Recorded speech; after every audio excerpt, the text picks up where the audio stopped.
What purpose does the gentleman from South Carolina seek recognition? Move to strike last word. Speak on The this. gentleman is recognized for 5 minutes. Mr. Speaker, I rise today in support of the Military Construction and Veterans Affairs Appropriations Act, and I want to commend the chairman of the committee for his efforts on this.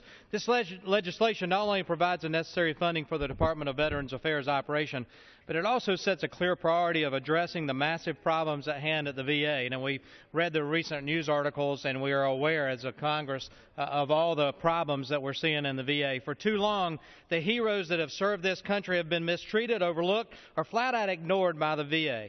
When these brave men and women signed up to defend our nation, they were promised to be taken care of when they returned home.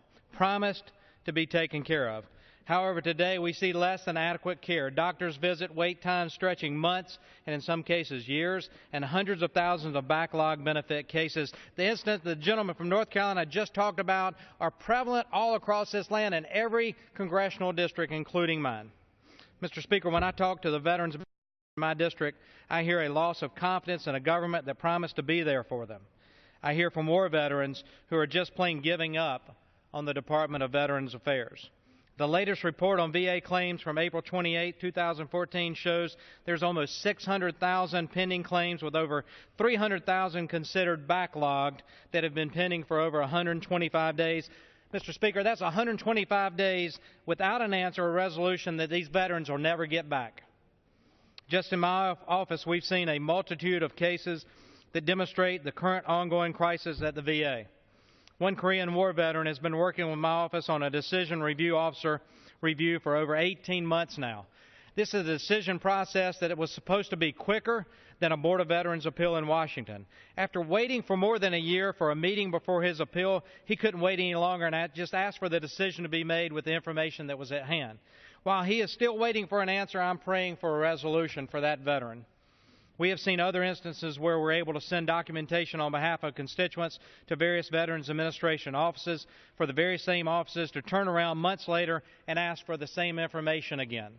Is this any way to treat the men and women who sacrifice their lives to defend the very freedoms our country enjoys?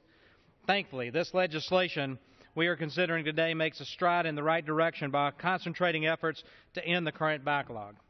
Holding the VA offices accountable through office performance measurements, not just awarding bonuses for someone when the facilities are in need of some attention, we'll say, and increasing medical services for veterans, and that's the most important part.